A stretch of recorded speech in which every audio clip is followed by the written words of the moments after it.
doing it to redo the road. The water availability to this whole area here is limited.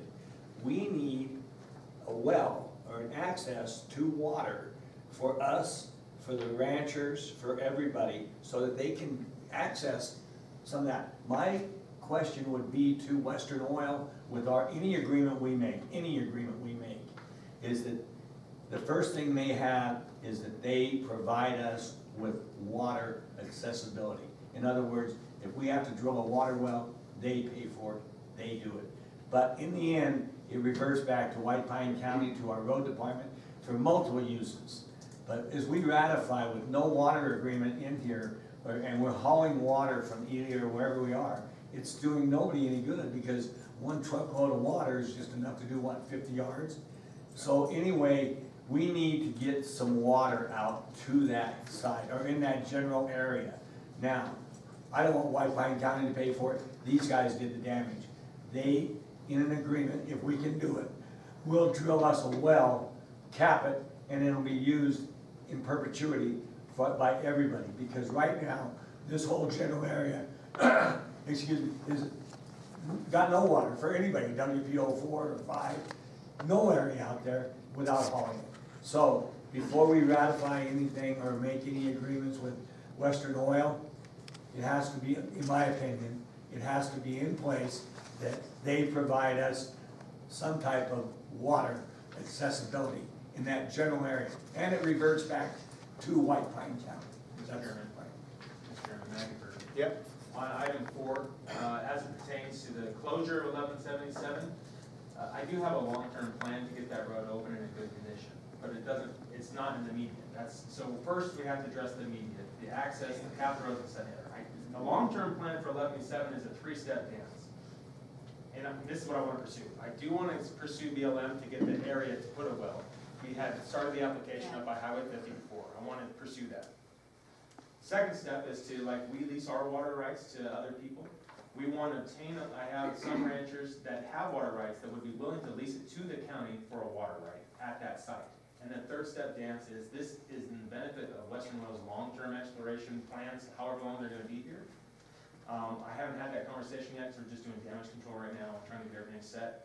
But if they agree to do this, like Richard said, if they agree to drill the well, cap it, and put the infrastructure there, we obtain the water, we obtain the BLM site, because there's some confusion. BLM doesn't issue water, they just issue an area to do it.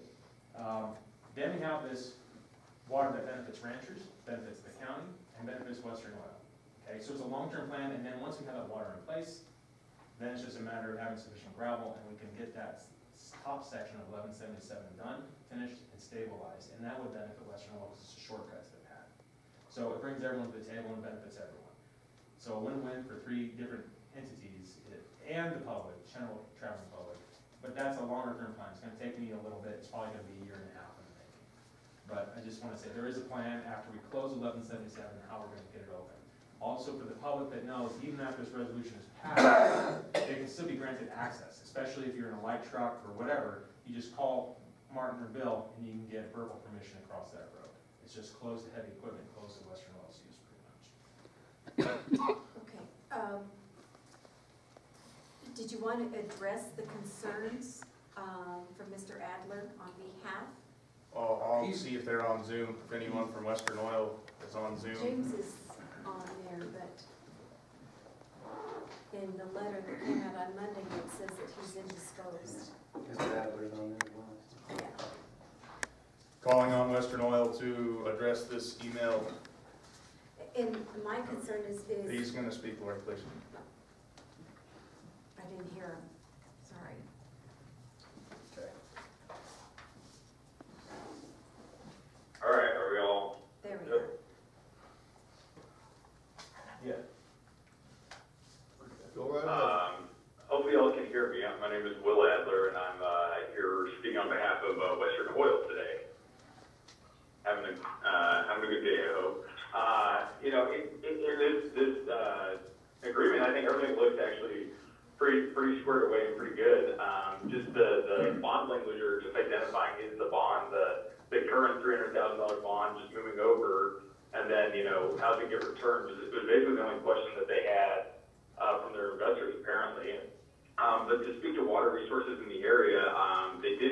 reach out to Henderson Mine, their representatives, and ask to repair some of the damaged water resources in the area that were previously repaired or damaged. And we're in talks to do that at this point.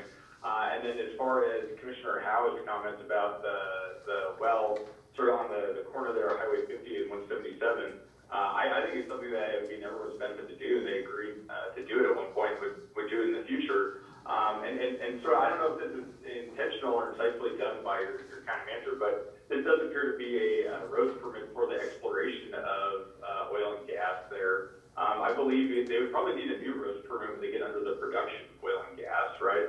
And in that process, if they did have further truck traffic, they would probably want to use that northern access there. And if they get a production permit or under production permit, however you call it, when they actually have oil coming off the site, I would then have, say they should, activate that water resource for their own benefit, like you said, and the county's benefit. Arrangement in the area did say that they would provide, up to 2 acre-feet a year, if that was a water source available, just to supply to the community at large. So it's sort of a win-win-win on all county, local, and, the company's behalf there. So I don't know if that's a conversation to have in the future or to have now, or if that was the intent of having this be a exploration permit, not a exploration and production permit. But it does seem like a road permit with lots of, good clawbacks and ties in it that it looks like security on both ends of it for the county. And then the company just asked for more clarification on the bond language. Thank you. I'll defer to James on that. So the bond language is in there to protect the county. Basically, once Western Oil ceases any operations, then whatever hasn't been used would go back to them. But there's no requirement on the county to turn that over at any triggering date earlier than that, because as we've seen, we've had road agreements expire, activities continue, and we need to have that security. So that's why we have the bond language in the way it is. And there's some discussion, for context, that there was a previous road agreement that's still in place. It's management perspective that agreement was never perfected because there was never the several $1 million bond and or NGEX, which is a party to that, is not a participant in any of this. So it's not. So I say we just approve it the way it is, and that bond is the same bond we're talking about. We're not asking for an additional $300,000. I think that's clear. The difference, I guess, the big difference is that I don't have 1171 in it. For discussion with you, you did not want to include it. And if 1171 was included, you wanted to do additional bonds. So I was specific when I wrote that up, not to include 1171. Yeah, we'll have to do something separate for 1171. Yeah. Can you explain what 1171 is? That's why the map looked good. It's a little green mark. It's a green mark on there. And one of the things I'm not clear on is, we talked about having this well off of Highway 50, so that would be the very north of what's highlighted on the map. But BLM got a hold of me 2 months ago and they wanted to know about, do we want to continue? And I said, no, they can't access that portion of 1177.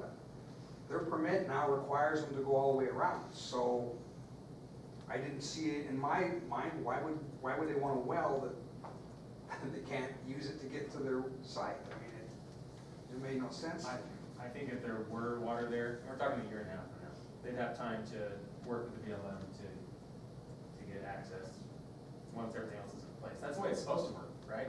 They don't issue the permit to use that road until we have sufficient water and ground in place. So for once, it makes sense that we're going in the right direction with that. Once the water's set up, and that's really their problem. If they have a plan for that, or like he said, production, once they get to production, when there was oil coming out of the ground, and I'm 2 inches taller and really handsome, then we'll cross that bridge.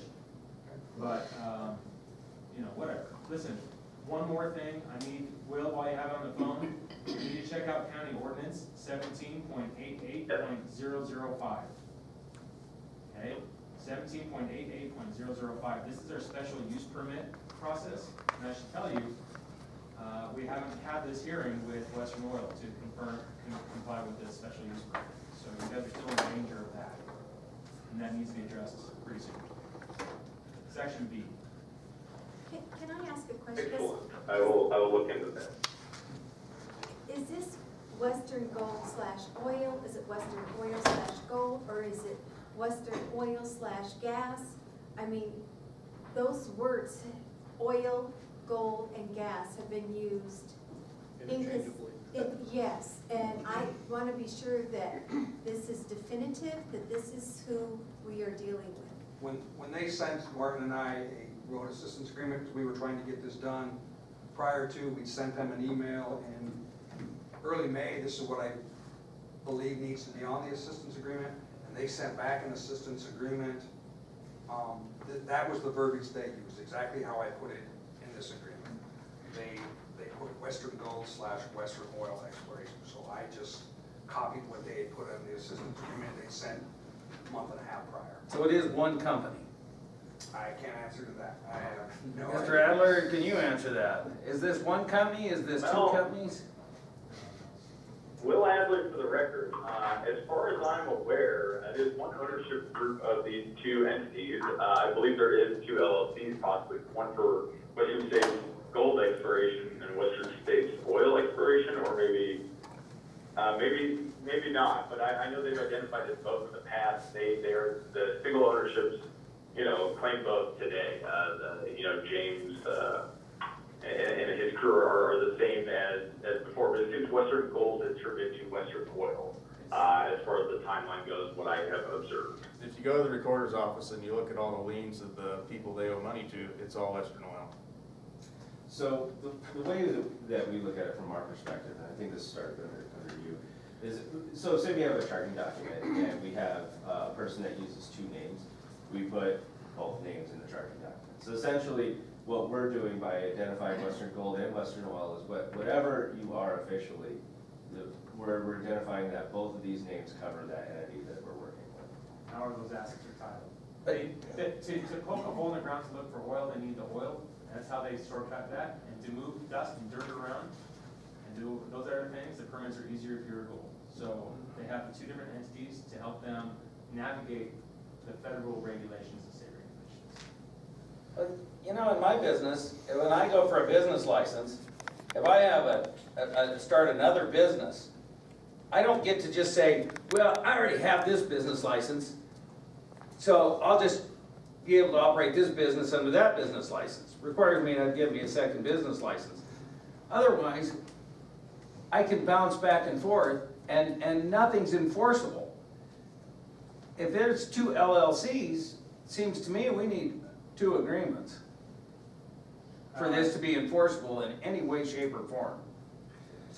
Well, so what this does, so this doesn't have, so we're not an authorizing body as far as like doing business. We're whatever they're doing business on, they have to, comply with the state business license, with the Secretary of State and everything like that. Right, and I'm not talking about the license, but I'm just... From our perspective, like say like you did business as Copper Queen, and you also did business as like Shane Bybee LLC, and you're like, well, I'm kind of doing this with Copper Queen, and I'm kind of doing this with my thing. I'm like, look, okay, how about your agreement with me is Shane Bybee LLC and or Copper Queen. That way, no matter what's going on, I know it's you and your operations that are subject to this agreement. So this is, for our purposes, we're making both entities subject to this agreement by putting both of their names in there. So they can't say, well, actually, gold doesn't have these assets, oil has these assets, and this agreement is with gold. Well, no, this agreement's with whoever. Heck, you are. I saved myself there. So what we're doing is broadening our enforcement of this agreement. So they can't say, well, this is gold and this is oil. It's like this agreement is with both gold and oil. However you guys organize is your guys' concern. But our agreement is with both entities equally. So for now, I'd ask the board to ratify the agreement. Yeah, I'm gonna call for a motion on item 3. I'll make the motion to ratify. A second? All right, call for the vote. All those in favor? Aye. Opposed? None? Passed unanimous. Item 4, I'll call for a motion. Motion to approve. Can I have a second? Second? All those in, Can I make one comment, Yep. just real quick? It'll probably relate to Bill, as we were talking about water, and you're talking about the north side being of no use to anyone. could we, when you do your agreement or whatever you do, move that well and look to where it can be located on the south end of Highway 50? You follow what I'm saying? You're saying on the north side of 50, that won't be of any use. On the very north end of the highlighted area, that's where the road, but when they build, their permit was for that, from the highway to the drill, Scott 35-1. But then the damage occurred the whole loop, so we kept the bottom loop. BLM, I'm not sure what the word would be, they did an amendment, and now the permit, they have to travel the bottom side. So when they, that's why, didn't see why they have a well on a road that they can't access. Maybe it. The manager just said that they're probably gonna work on that by the time. Okay, and that's all I wanted, was just for it to be kind of brought to your attention, and if it's of no use on the north side, why not? I'd like it wherever the road department. Well, whatever, that's kind of what I'm getting at, wherever it's most beneficial use. I guess just bring that back Right. once you guys are farther down the path on that one. Okay, I think I got a motion, I guess we're looking for a second. All right, I'll call for the vote on item 4. All those in favor? Aye. Aye. Opposed, none, passed unanimous. Thank you, Bill, thank you, Thank you. Martin, thank you, Mike. Thank you, guys. Thanks, Will. Thank you. Item 5, discuss for possible action approval of the minutes from June 22nd, 2022 road commission meeting. Motion to approve? Second. As presented? All those in favor? Aye. Opposed, none. Okay, 9:15, liquor board meeting, I'll hand it over to Sheriff Scott Henry. Thank you, Commissioners. We'll open up the liquor board meeting under item B1, discussion for possible action, liquor license for the 2022 White Pine Horse Races. Marietta Henry has made application for that. All paperwork has been approved and fees been paid. So I'll look for a motion to approve. Motion to approve. Second. All in favor? Aye. Thank you. Item B2, discussion for possible action, approval of the minutes from the May 25th, 2022 liquor board meeting. Look for a motion to approve or any corrections need to be made. I'll make a motion to approve. Thank you. Second. Second? All in favor? Aye. Thank you. Thank you, Scott. Okay, move to 9:30, special fire commission meeting, discuss for possible action approval of the FY 22-23 debt management policy, and indebtedness and 5-year capital improvement plan reports for White Pine County Fire Protection District. Kathy Workman, Finance Director. These are just the normal yearly reports, no changes. We updated the capital improvement plans.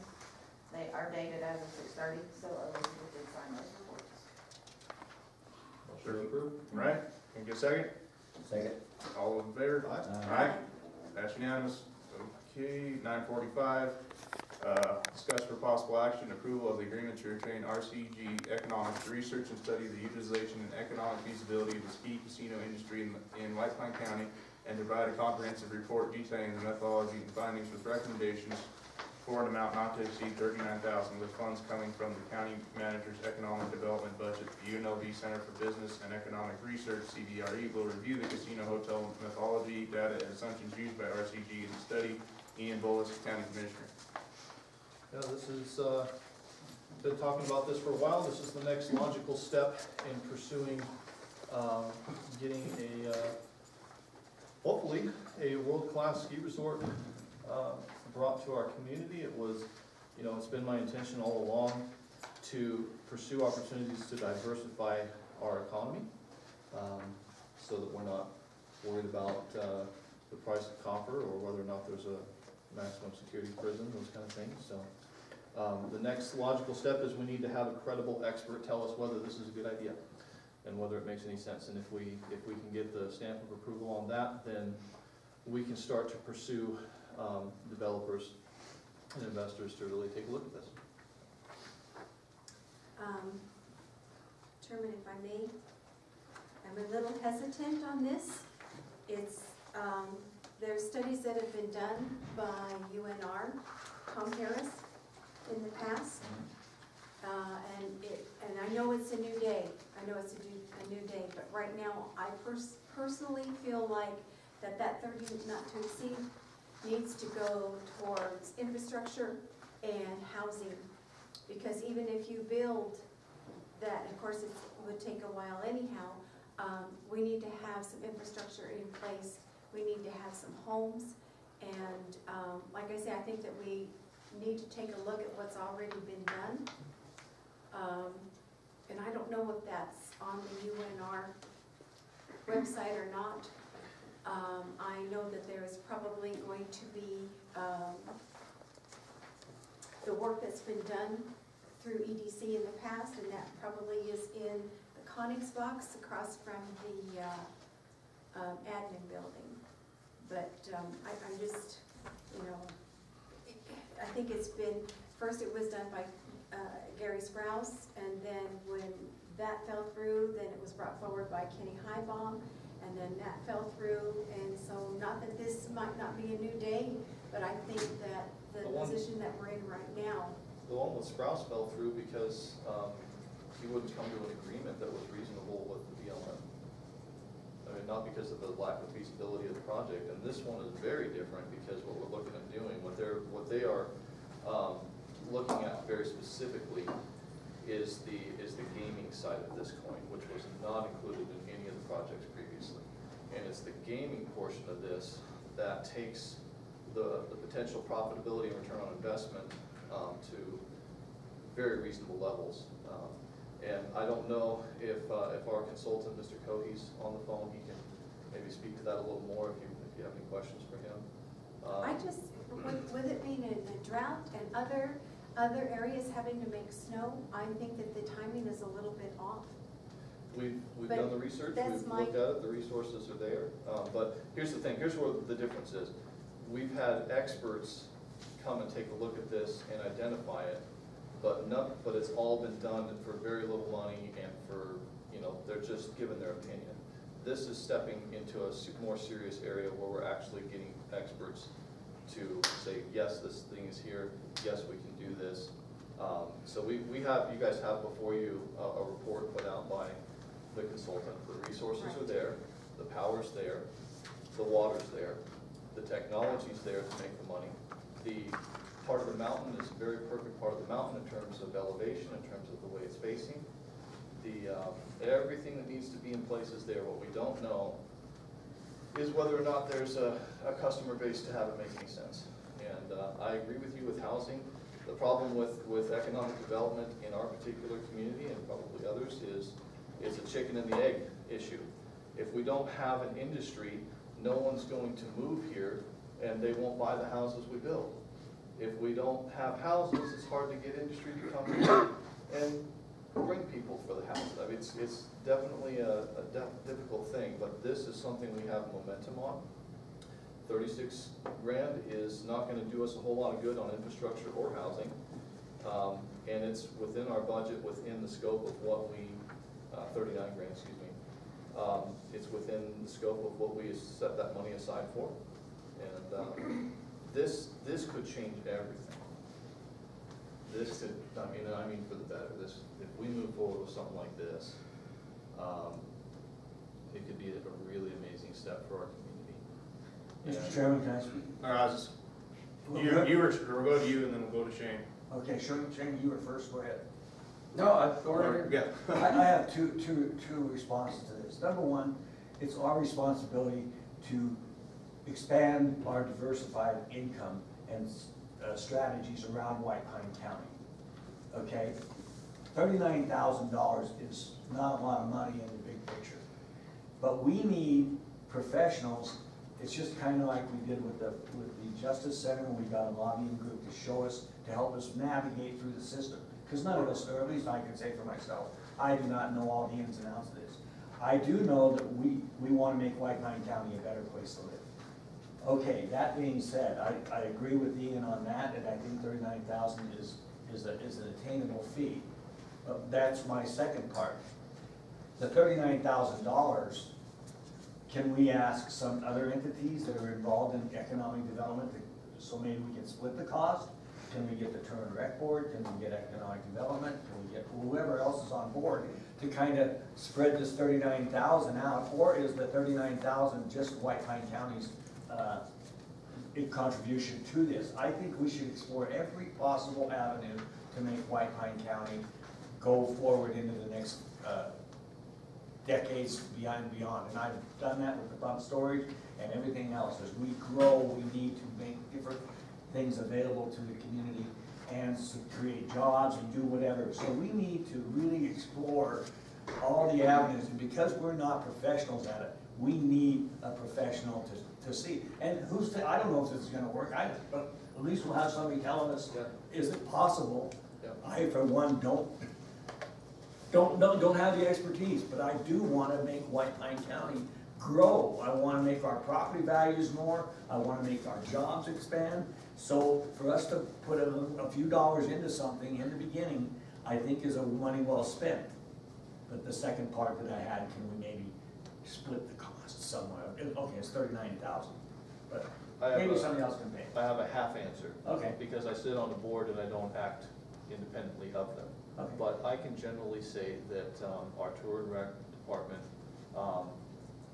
is well-funded, and the people involved love this project and love the idea of it, and I don't think that they would be opposed to helping out if that's what needed to happen to move forward. Can you share what the tour rec has already done for this? So I can invite our director up to maybe speak to that a little more. About the Kyle in-kind match Horvath. on this? Yeah. Good morning, everyone. Kyle Horvath, Director of Tourism, for the record. Yeah, this is a project that Tourism's partnered with Ian on. From the very beginning, I was aware of the Sprouse proposal and went through that. And there are definitely some significant differences between this proposal and that other one. And if I didn't think that this proposal was more likely to be successful, I certainly wouldn't be hanging my hat on it for 2 years. Tourism has put in resources, a few $1,000s. You know, certainly it has more resources put into it. It's mostly been man hours, volunteer hours, working with Bill. There's a handful of passionate people that do want to see this through. Ian is correct. The basic reports that have come back with the infrastructure necessary. It's almost been a surprise to everybody on board, because normally when you're talking about water and power and things like that, those are the deal breakers for major projects, and they just haven't been the deal breaker for this project yet. So I agree fully with Mr. Howe. It's time to bring in professionals, because everybody who sits on this board is a do-gooder that recognizes that in order for the ceiling of tourism to continue to be pushed higher and higher, we need to diversify our winter activities. We are, I suspect, approaching the ceiling in the summertime for how much we can handle without building more hotels or things like that.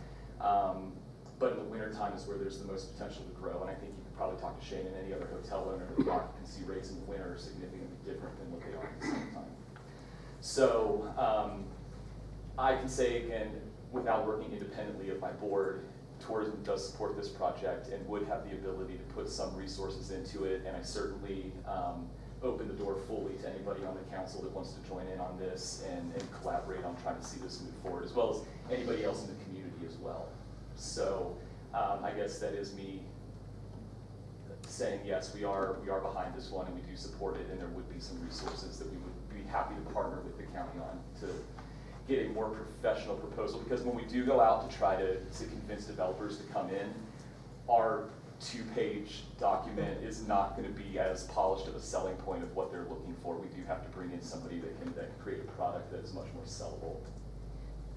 So we don't have any interested companies right now? At the moment, no. What we've been doing is we've been working with industry professionals who have started and successfully run ski resorts in the past. Heavenly, Kirkwood, places like that, to just get their opinion, to be like, is this feasible? Would you jump into this if you were offered this opportunity? And they were like, not without water or power. And so since those two things are up there because of the mining operation, that has gone ahead and given the green light to try to pursue the next level on this.